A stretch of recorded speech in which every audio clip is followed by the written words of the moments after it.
넘치시기를 주님의 이름으로 축원합니다. 하나님께서 인간을 창조하시고 아담과 하와를 만드셨습니다. 모든 게 보시기에 좋았습니다. 그런데 아담과 하와가 죄를 짓고 나서 그 죄가 요즘 말로 표현하면 죄의 바이러스가 그냥 아주 무섭게 번지는 거예요. 그러니까 가인과 아벨 속에는 미움과 그리고 살인이 들어가더니 그 다음에는 죄가 더 무섭게 번져서 오늘 본문에 있는 말씀처럼 5절 말씀 다 같이 읽습니다. 여호와께서 사람의 죄악이 세상에 가득함과 그의 마음으로 생각하는 모든 계획이 항상 악할 뿐임을 보시고, 모든 게 보시기에 좋았더라고 시작된 하나님의 창조가 지금은 모든 게 보시기에 악하더라 이렇게 돼버렸습니다. 그래서 하나님께서 물로 심판할 것을 작정하셨어요. 그래서 모든 것을 다 쓸어버리시겠다고 하나님께서 작정하셨을 때에 6, 8절 다 같이 읽습니다. 그러나 노아는 여호와께 은혜를 입었더라. 그러니까는 물의 심판 속에서 하나님께로부터 노아는 은혜를 입었더라. 그러니까 하나님 앞에서 은혜를 입은 사람의 삶의 모습은 한마디로 어떻게 표현되어져야 되냐 하면 9절입니다. 다 같이 읽습니다. 이것이 노아의 족본이라. 노아는 의인이요 당대의 완전한 자라. 그는 하나님과 동행하였으며. 그러니까 오늘 우리들도 여러분들의 개인의 족보가 여기는 노아의 족보예요. 그래서 노아라는 말 대신에 사실 제 이름을 넣으면은 광호의 족본이라. 광호는 의인이요 당대의 완전한 자라. 그는 하나님과 동행하였으며. 사실 이 말씀 읽기에 부끄럽고 부족하지만 여러분도 여러분의 이름을 한번 넣어서 한번 읽어보세요. 이것이 여러분의 이름을 넣고 노아 대신에 한번 다 같이 읽습니다. 이것이 광호의 족본이라. 광호는 의인이요 당대의 완전한 자라. 그는 하나님과 동행하였다. 아멘. 완전한 자고 하나님과 동행했다고 하는 이 말씀을 다른 말로 바꾸면 노아는 하나님 말씀에 완전히 순종했다라는 말로 바꿀 수 있습니다. 그러니까 하나님 말씀에 완전히 순종하는 자가 되었기에 하나님께서 노아에게 방주를 지으라고 말씀하실 수 있는 거예요. 그 일을 감당할 수 있는 한 순간순간마다 하나님 앞에 순종해온 모습이 있기 때문에 노아에게 이제 방주를 져라. 그래서 13절부터 다 같이 읽습니다. 하나님이 노아에게 이르시되 모든 혈육 있는 자의 포악함이 땅에 가득하므로 그 끝날이 내 앞에 이르렀으니 내가 그들을 땅과 함께 멸하리라. 너는 고페로 나무로 너를 위하여 방주를 만들되 그 안에 칸들을 막고 역청을 그 안팎에 칠하라. 먼저 고페로 나무로 너를 위하여 방주를 만들라. 이렇게 너를 위해서 방주를 만들어라. 이 말은 믿음으로 여러분들이 열심히 살아가는 것은 여러분들을 위한 거지 하나님을 위한 게 아닙니다. 열심히 신앙생활하는 거는 나를 위해서 하는 거야. 그 하나님 앞에서 온전한 모습으로 세움 받으려고. 할렐루야. 분명히 하나님께서 노아에게 너를 위해서 방주를 만들어라. 그런데 방주를 어떤 규모냐 하면 15절 네가 만들 방주는 이러하니 그 길이는 300규빗이요 넓이는 50규빗이요 높이는 제 30규빗이라 이렇게 되어 있습니다. 일단 배의 이 규모가 길이가 300규빗, 원래 한 규빗은 44.5cm라 그래요. 그래서 300규빗이라 그러면은 이게 한 133.5m입니다. 그러니까 이걸 아주 쉽게 얘기하면요, 우리 본당 있죠, 이 본당. 이 본당 규모보다 조금 더 커요, 방주가. 그래서 이렇게 네모 반듯한 방주의 모습입니다. 폭도 요 폭만 해요. 한 23m니까. 제가 밤에 이거 재봤어요. 제가 하나가 90cm고 넓은 거는 180cm예요. 이게 큰 폭을 쟀더니, 그러니까 이 교회보다 조금 더 커요. 밑에 1층 있죠? 이게 2층이죠. 저 중강당 저쪽이 3층입니다. 그러면은 1층, 2층, 3층으로 이렇게, 그래서 이거 이만한 건물이 이보다 조금 더 큰 건물이에요. 이걸 지라는 거예요, 하나님께서. 가족 8명에게. 가족이 아들 셋, 며느리 셋, 노아 부인 8명이 짓는 거예요. 그러니까 하나님 말씀대로 져야 돼요. 그러니까 이 방주를 질 때 힘들겠어요? 힘 안 들겠어요? 성가대원들. 힘들어도 쎄 빠지기 힘든 거예요, 이게. 아니, 생각을 해보세요. 8명이 나무 잘라다가 이 규모의 큰 거를 3층으로 더군다나 칸을 안에다가 만들면서 해라. 근데 왜? 하나님 말씀대로 지어야 방주가 건전하지. 그렇지 않고 힘들다고 길이를 좁히거나, 길이를 좁히면요 폭도 좁아지고 높이도 낮아져요. 높이가 이게 30규빗이거든요. 그러면은 폭이 좁아져. 왜 30규빗에 한 규빗에 띄고 옆으로 창을 내고 한 규빗 띄고 또 옆으로 상중하로 창문을 내라 이렇게 돼 있어요. 그러면 왜 그렇게 그대로 져야 되냐면 7장에 가서 보면요 17절부터 볼게요. 홍수가 나서 40일 동안 계속된지라 물이 많아져 방주가 땅에서 떠올랐고 물이 더 많아져 땅에 넘침에 방주가 물 위에 떠다녔으며 물이 땅에 더욱 넘침에 천하의 높은 산이 다 잠겼더니 물이 불어서 15규빗이나 오르니 산들이 잠긴지라. 여기 이 말씀을 오해하지 않아야 돼요. 물이 불어서 15규빗이나 오르니 산들이 잠긴지라. 이거는요 그 앞절에 보면은 천하의 높은 산이 다 산에 물에 잠겼다 이랬잖아요. 아니 산 높이가 15규빗밖에 안 돼요. 저 안산 높이만 해도 저거 15m가 훨씬 넘을 텐데. 이 말은요 배에 그러니까 방주에 짐승이 다 올라탔잖아요. 지금 다 하나님이 암수 또 정결한 거는 7쌍씩 다 태워라 그래가지고 짐승들이 다 왔어요. 그래서 다 태웠어요. 그래서 배에 물이 잠겨지는 게 15규빗까지 잠기는 거예요, 배가 지금. 그리고 그 위에 창문들이 지금 있는 거거든요. 그러니까 하나님 말씀대로 져야 떠서 물이 흐르잖아요, 지금. 작은 데서 이렇게 채워주면서 물이 이렇게 흘러간단 말이에요. 이게 왜 방주가 그냥 그대로 떠가지고 조용하게 흘러가는 게 아니잖아요. 물이 흐름 속에. 그러면 큰 물이 이렇게 막 흐를 때 방주도 요동칠 거란 말입니다. 제대로 져야 요동을 쳐도 안 깨지고 물이 안 들어와요. 이거를 만약에 힘들다고 조그맣게 졌거나 뭘 꼭 그렇게까지. 짐승은 다 타야 되잖아요, 지금. 짐승을 또 안 태울 수는 없잖아요. 그러면은 하나님 말씀대로 안 지면 큰 파도 출렁출렁 거릴 때 문제가 생기는 거예요. 이걸 우리 말로 뭐라냐면 지금 우리가 신앙생활하면서 힘들어도 하나님 말씀대로 끝까지 말씀을 지키고 살아야지.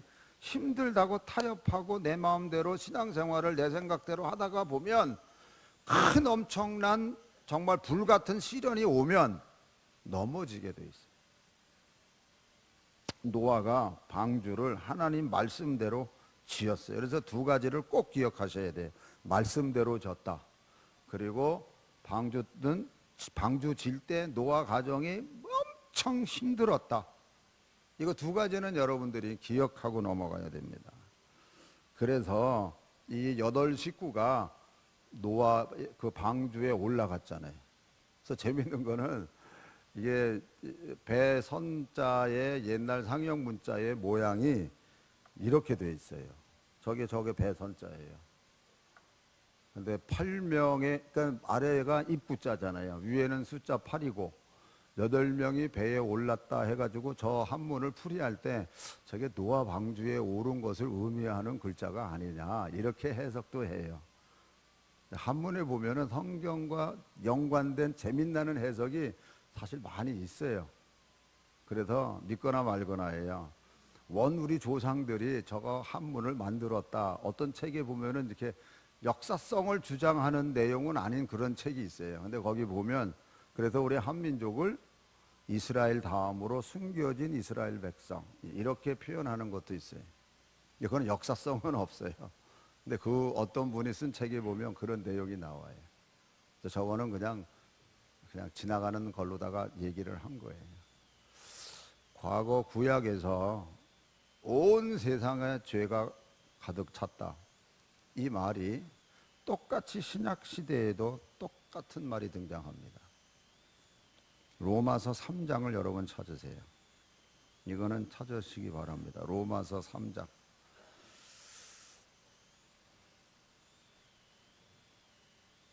거기 보면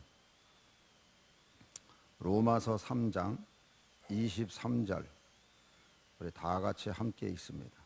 모든 사람이 죄를 범하였음에 하나님의 영광에 이르지 못하더니 모든 사람이 죄를 범했다 이렇게 되어 있어요. 여기에는 예외가 없습니다. 모든 사람이 죄를 범해서 하나님의 영광에 이르지 못했다. 즉 하나님께로부터 구원받을 자가 하나도 없다는 말입니다. 그것을 9절에서부터 보면 이렇게 풀어서 설명합니다. 9절부터 읽습니다. 그러면 어떠하냐? 우리는 나오냐? 결코 아니라 유대인이나 헬라인이나 다 죄 아래에 있다고 우리가 이미 선언하였느니라. 기록된 바 의인은 하나도 없나니 깨닫는 자도 없고 하나님을 찾는 자도 없고 다 치우쳐 함께 무익하게 되고 선을 행하는 자는 없나니 하나도 없도다. 그들의 목구멍은 열린 무덤이요 그 혀로는 속임을 일삼으며 그 입술에는 독사의 독이 있고 그 입에는 저주와 악독이 가득하고 그 발은 피 흘리는 데 빠른지라. 파멸과 고생이 그 길에 있어 평강의 길을 알지 못하였고 그들의 눈앞에 하나님을 두려워함이 없느니라 함과 같으니라. 아멘. 그러니까 이 모든 사람이 죄를 범한 그 상황의 모습을 여러 말씀 속에서 가르쳐주고 있습니다. 그러니까 우리가 스스로 구원받을 자가 하나도 없어요. 그래서 신약 성경에서는 구약의 방주를 예수님으로 설명을 해요. 그래서 예수님이야말로 구원의 방주라는 거예요. 그래서 예수님을 믿으면 그 방주에 다 올라탄다고 가르쳐주고 있습니다. 그래서 예수님을 믿으면 구원의 방주 되시는 예수님 안에 우리가 거하는 거예요.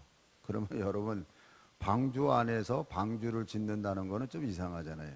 그래서 신약 성경에서는 방주 안에 있는 우리들을 향해서 너희들은 하나님의 성전인 줄을 알지 못하느냐? 그러면서 방주 안에서 성전을 지어가라고 성전같이 너희들이 깨끗하라고 가르쳐주고 있습니다. 오늘 설교 제목이 뭐죠?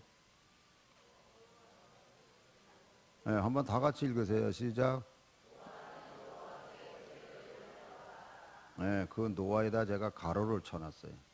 다시 여러분들 요 가로친 여기에다가 여러분의 이름을 넣으세요. 그래서 저 같으면 광어는 여호와께 은혜를 입었더라. 이렇게 3번 읽습니다. 시작. 광어는 여호와께 은혜를 입었더라. 광어는 여호와께 은혜를 입었더라. 광어는 여호와께 은혜를 입었더라. 아멘. 여러분 우리가 하나님께로부터 은혜를 입었기 때문에 예수님을 쉽게 믿을 수 있는 거예요.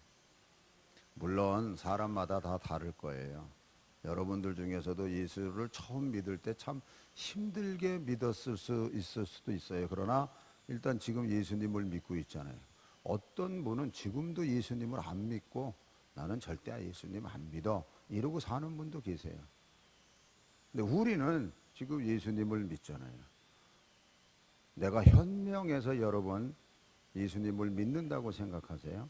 아니에요. 하나님께로부터 은혜를 입었기 때문에. 그 은혜를 입은 게 뭐냐면 아까 우리 로마서 8장 29절에서 읽은 본문 말씀인데 다시 한번 읽습니다. 시작. 하나님이 미리 아신 자들을 또한 그 아들의 형상을 본받게 하여 미리 정하셨으니 이는 그로 말미암아 형제 중에서 맏아들이 여기서 하나님이 미리 아신 자들을 미리 정하셨어요.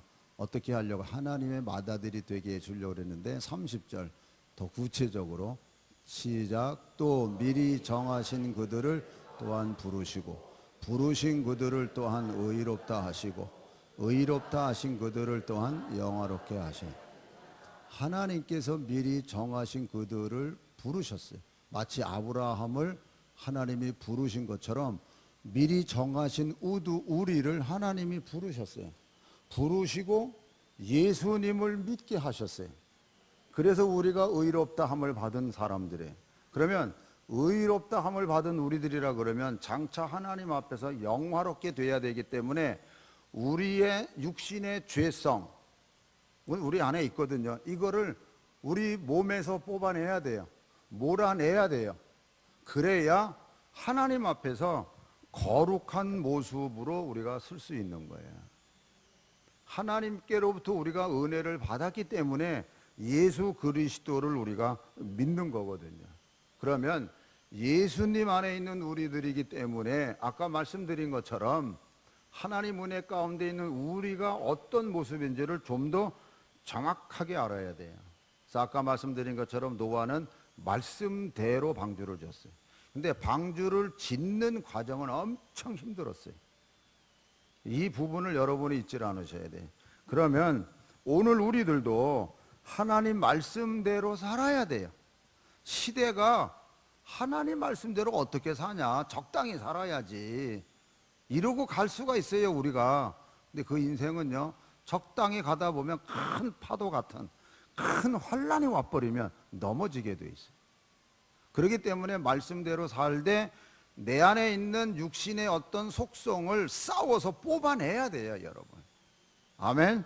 그래서 우리에 대해서 뭐라 그러느냐, 먼저 고린도전서 3장 16절 다 같이 읽으세요. 너희는 너희가 하나님의 성전인 것과 하나님의 성령이 너희 안에 계시는 것을 이거를 여러분들이 깊이 생각해.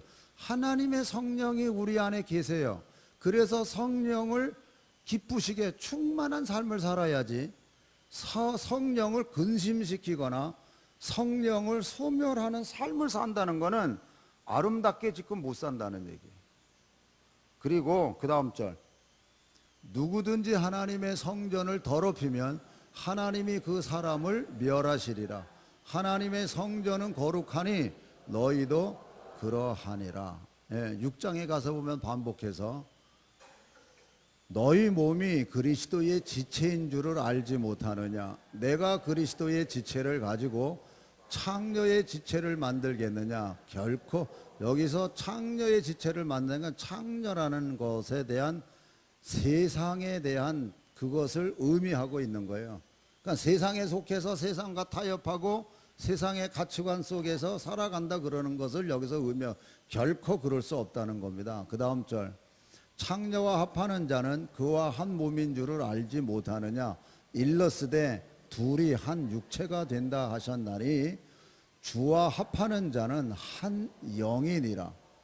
음행을 피하라. 사람이 범하는 죄마다 몸 밖에 있거니와 음행하는 자는 자기 몸의 죄를 범하느니라. 아멘. 너희 몸은 너희가 하나님께로부터 받은 바 너희 가운데 계신 성령의 전인 줄을 알지 못하느냐. 너희는 너희 자신의 것이 아니라 값으로 산 것이 되었으니 그런즉 너희 몸으로 하나님께 영광을 돌리라. 그러니까 우리 몸이 내 게 아니에요. 하나님의 것이에요. 그렇기 때문에 내가 내 마음대로 내 몸을 만들어 갈 수가 없는 거예요.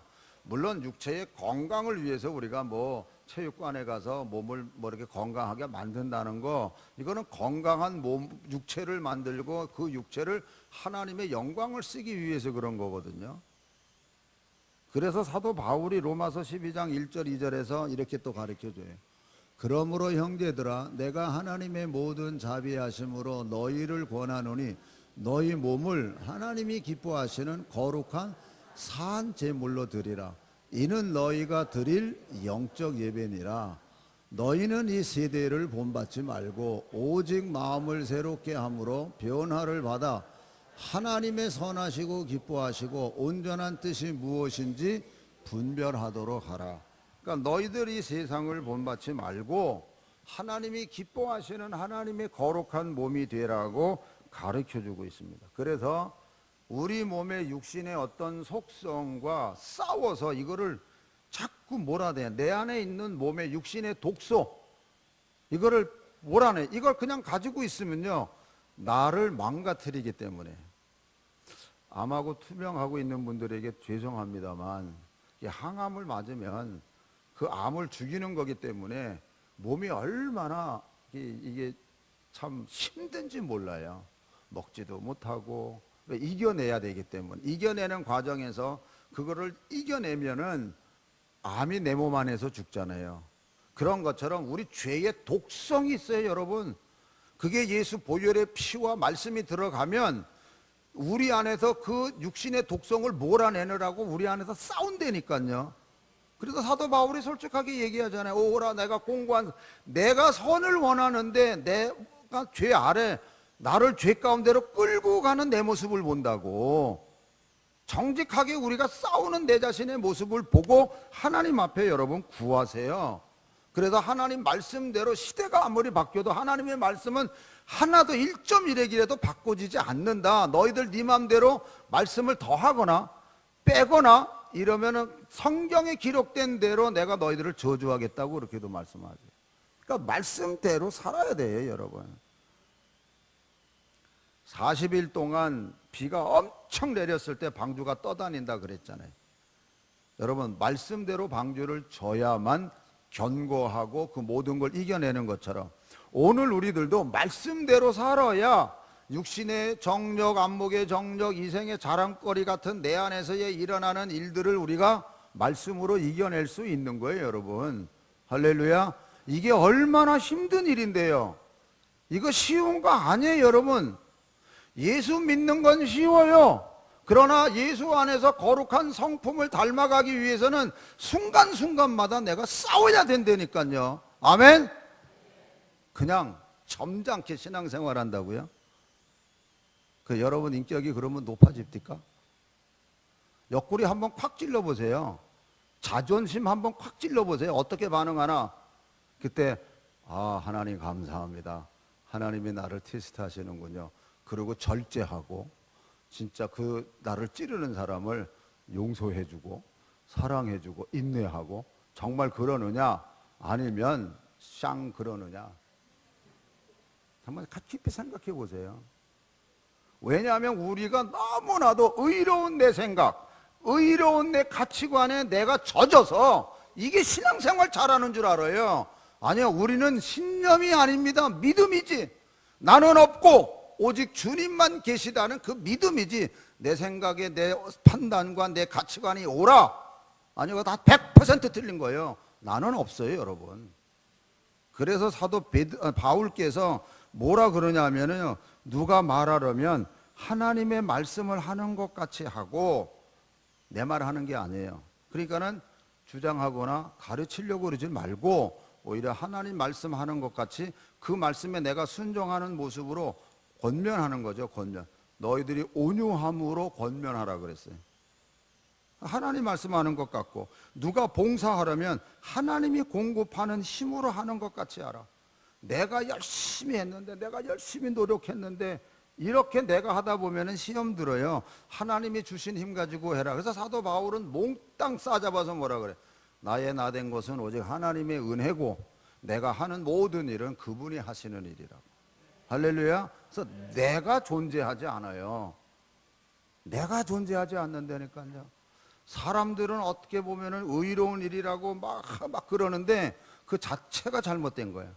오히려 그런 일이 눈에 띄면 하나님 앞에서 금식하며 기도하면서 하나님이 방향을 잡고 하나님이 역사하시도록 만들어야지, 세상에 말하는 것처럼 힘의 논리로 가는 거 하나님이 원하지 않으세요. 그걸 우리가 깊이 생각하셔야 됩니다. 오죽하면 사도 바울도 뭐라 그래요?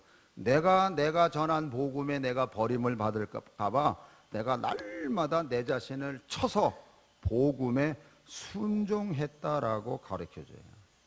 여러분, 예수님의 엑기스 같은 말씀은 마태복음 5장, 6장, 7장에 다 있습니다. 그래서 산상보훈이라 그래요. 여러분의 어떤 문제가 있거나 참 어떻게 답을 찾기를 원한다 그러면 제일 소중한 게 5장, 6장, 7장이에요. 거기에 있는 말씀에 열심히 있다 보면은 답을 찾아낼 수가 있어요. 내가 뭘 어떻게 해야 되는지. 그 중에 예수님이 마태복음 5장, 6장, 7장을 다 말씀하시면서 7장 24절에 결론적인 부분입니다. 이렇게 가르쳐 줍니다. 그러므로 누구든지 나의 이 말을 듣고 행하는 자는 그 집을 반석 위에 지은 지혜로운 사람 같으니 비가 내리고 창수가 나고 바람이 불어 그 집에 부딪히되 무너지지 아니하나니 이는 주초를 반석 위에 여기서 비가 내리고 창수가 나고 바람이 불어 그 집에, 방주를 생각해 보세요. 비가 엄청 내리고 바람도 불고 막 그러잖아요. 방주에게 부딪히되 무너지지 아니하나요. 여기는 주초를 반석 위에 놓은, 반석이 뭘까 한번 나중에 가르쳐 드릴게요. 그 다음 절, 나의 이 말을 듣고 행하지 아니하는 자는 그 집을 모래 위에 지은 어리석은 사람 같으리니 비가 내리고 창수가 나고 바람이 불어 그 집에 부딪히매 무너져 그 무너짐이 심하니라. 예수님의 이 말씀을 가지고 사도 바울은 고린도전서 3장에서 이렇게 말합니다. 내게 주신 하나님의 은혜를 따라 내가 지혜로운 건축자와 같이 터를 닦아두매 다른 이가 그 위에 세우나 그러나 각각 어떻게 그 위에 세울까를 조심할지니라. 이 닦아둔 것 외에 능히 다른 터를 닦아둘 자가 없으니 이 터는 곧 예수 그리스도, 반석이 곧 예수 그리스도요. 이 터 위에, 자 다음 절, 만일 누구든지 금이나 은이나 보석이나 나무나 풀이나 집으로 이 터 위에, 자 여기서요 오해하지 마세요. 금, 은, 보석 아주 화려한 집으로 여러분 생각할 수 있는데 아니요. 순금은 풀무불 속에 모든 불순물이 다 제거된 그런 순수한 금을 말하는 거거든요. 그럼 여기서 금이나 은이나 보석이라는 것은 순수한 믿음이에요. 세상의 것이 섞이지 않는 거. 그러나 나무나 풀이나 집으로 이 터 위에 세우면 이거는 겉모양이 화려하고 아름답고 남에게 보여주기 쉬운 그런 것들이. 자, 그랬을 때 13절, 각 사람의 공적이 나타날 터인데 그 날이 공적을 밝히리. 이는 불로 나타내고 그 불이 각 사람의 공적이 어떠한 것을 시험할 것임이라. 만일 누구든지 그 위에 세운 공적이 그대로 있으면 상을 받고 누구든지 그 공적이 불타면 해를 받으리니 그러나 자신은 구원을 받되 불 가운데서 받은 것 같으리라. 만약 여러분 나무나 풀이나 집으로 지은 집은 그 불에 다 타버리고 없어져요. 그런데 불 속에서 자기는 구원을 얻는데 영혼은 구원을 얻을런지 몰라요. 그런데 여러분 진짜 하나님께서 주시는 약속의 축복이 있잖아요. 지난 시간에 아브라함에 준 약속, 이삭, 야곱에게 준 그 약속이 이스라엘 민족 전체에 준 약속이었고 축복이었잖아요. 다윗에게 언약한 축복이었잖아요. 그래서 금이나 은이나 보석으로 집이 불에 견고하게 그 공적이 남아있으면 상을 받고 이 상은 천대까지 내려가는 복이에요. 그런데 자기만 구원받는 신앙, 아무것도 자식에게 내려가는 신앙의 축복이 없습니다. 그냥 자기만 구원받는 거예요. 그것도 부끄러운 구원이죠. 하나님 앞에 면류관과 칭송받는 구원도 아니고, 여러분 요즘 세상에서도 죄진 사람들 보면은 부끄러워서 얼굴 가리잖아요. 하나님 앞에서 영원히 그런 어떤 부끄러운 구원을 얻는다고 가령 상상을 해보세요. 영원한 부끄러움. 얼마나 부끄럽겠습니까? 사람 앞에 잘못 드러나는 일도 부끄러운데, 그러면 자식들이 뭐라 그래요? 그 부끄러운 것 앞에서는 부끄러움만 있을 수밖에 없어요. 그러나 영원한 영생의 면류관 자랑거리가 되는 거면요, 그건 자자손손 대대로 이어져 내려가는 축복이 되는 겁니다. 여러분, 이건 비유가 될는지 모르겠어요. 사람에게도 인생에도 뭐 80잔치 90잔치 뭐 이런 거 있잖아요. 그거 할 때요, 인간 세상에서도요, 자녀가 부모 앞세우는 혹 가정이 있으면 그거 못합니다. 아니, 안 해요. 온 자녀 손들이 하나도 문제가 없을 때 그런 팔순잔치도 하고 뭐 그러는 거예요. 여러분, 제가 노아의 얘기를 든 게 8명의 온 가족이 방주에 들어갔어요. 진정한 하나님의 가정이고 정말 하나님 안에서 온전한 믿음의 가정으로 살아가는 가정이라 그러면 온 가정이 하나님의 자녀로 부끄러움없는 하나님의 가정으로 세워져야 돼. 그래서 성경에 봐도 뭐 장로나 뭐 이런 어떤 교회 직책을 받으면 자녀들과 더불어 덕이 되고 온 가족이 하나님 안에서 믿음 안에 서 있는 사람을 직분자로 만들어라. 성경이 그렇게 가르쳐주고 있는 거예요. 사람 친분 보고 서로 정 때문에 어느 부서에서 소속돼 있어 봉사하니까 이래서 세우는 게 아니라니까요. 온 가족이 믿음 생활 잘하고 우리 안에 영적인 지도자의 삶의 모습이 되느냐, 이것 보고 세우라는 거예요. 그게 말씀대로 사는 거예요. 할렐루야. 우리가 앞으로 모든 일을 해나갈 때 진짜 하나님 말씀 안에서 우리가 생활해 나가야 되는 거예요. 여러분, 노아가 방주 질 때 주위 사람들이 뭐라 그랬을까요? 칭찬했을까요? 인정했을까요? 아니요, 비웃었습니다. 조롱했습니다. 그리고 미쳤다라고 얘기했어요. 저 사람 갑자기 왜 미쳤지? 아니, 무슨 놈의 물로 이 세상에 심판한다 그래? 미쳤지? 아니, 무슨 놈의 방주를 저기다가 질려? 미쳤다 그랬어요.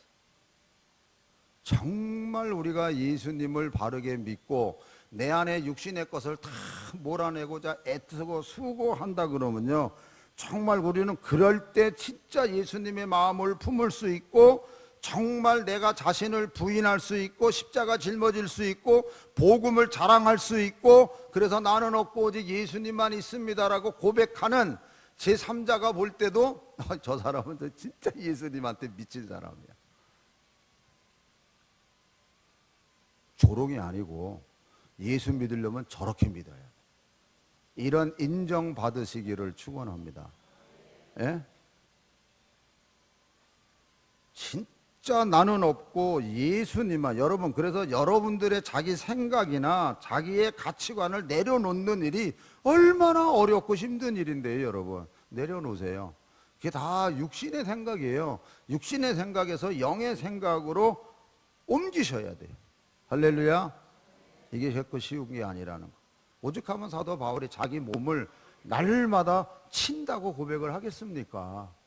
우리는 하나님의 성전이기 때문에 또 성전화 되어져야, 신의 성품을 닮아가는 우리들이 돼야 되거든요. 그래서 너희들은 믿음 위에 덕, 덕 위에 지식, 지식의 절제, 절제 위에 인내, 인내 위에 경건, 경거 위에 형제 위에 그리고 사랑을 공급해라. 이렇게 너희들 채우고 싸우라는 거예요. 그러면 예수 그리스도를 알게 게으르지 않고 열매 맺기에 부족하지도 않고 천국 넉넉히 너희들이 들어갈 것이다.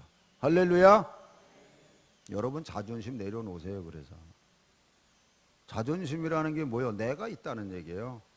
나는 없어요. 여러분, 오직 주님만 계세요. 주님이 기뻐하시는 일이라 그러면 넉넉히 내 것을 내려놓을 줄 알아야 돼요. 아멘. 이제 추석을 맞이해서 여러 가족 일가 권속들이 아마 다 모일 겁니다. 그럴 때 여러분들 모습이 잘 예수님 믿는 믿음의 사람으로 인정받으시기를 축원합니다. 아멘. 1년이 지나서 맞는 너는 왜 예수 믿는 사람이 왜 그 모양이냐 그런 소리 듣지 말고 거기서도 자기 이기심 나타내지 말고 나는 없고 그래서 섬기는 거죠. 섬기는 거. 수고스러운 일 한 번 더 내가 더 하고 특히 여자분들한테 대단히 죄송해요. 이 중추절이면은 이제 허리병 다 생긴다 그러는데 그저 하나님 나 예수님 때문에 내가 한 번 더 고생합니다. 예수님 알아주세요. 그러고 이빨 끄 끌어물고 한 번 더 죽으세요. 아, 목사님이 여자들 사정은 안 봐주고 뭐 쳤다이 소리나 하나 그러지 마시고 진짜 예수님 그 십자가 짊어지는 게 뭐겠습니까? 그리고 또 남자분들도 또 그렇고요. 내 말이 맞다고 저렇게 찬양해 주잖아요. 남자분들도 여자분한테 맡기지 말고 그냥 한번 더 설거지 같이 해주시고 진짜 예수 믿는다는 게 뭔지 아름다운 모습을 드러낼 수 있는 그래서 진짜 너는 예수 진짜 믿는 사람이구나 이런 인정 속에서 살아가는 오늘 저와 여러분 되기를 주님의 이름으로 축원합니다. 기도하겠습니다. 우리 한번 기도할 때요 여러분 예수 믿는다는